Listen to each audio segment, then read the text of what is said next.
พาพี่มาดูไฟนี่ไฟอเนกประสงค์ไฟฉุกเฉินพี่นี่ยาวๆแบบนี้ตัวนี้เขาสามารถปรับได้พี่นี่ตัวนี้สามารถปรับได้นะ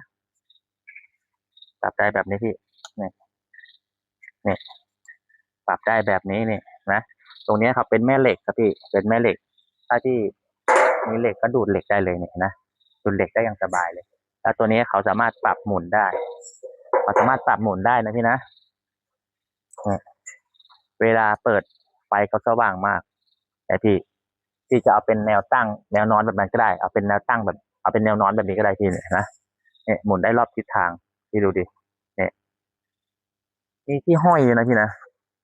ใช่พี่มีที่ห้อยด้วยไฟมีหลายแสงไฟมีหลายแสงดูกันเปิดที่ตัวนี้เนี่ยในแสงเนี่ยแสงวอร์มนี่แสงขาวแสงสีแดงเนี่ยไฟฉุกเฉินโหพี่สว่างมากพี่ดูดิ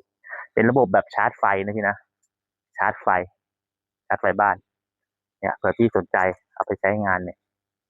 มีที่ห้อยมีที่ห้อยให้ด้วยจิ้มตะกร้าด้านซ้ายมือนะพี่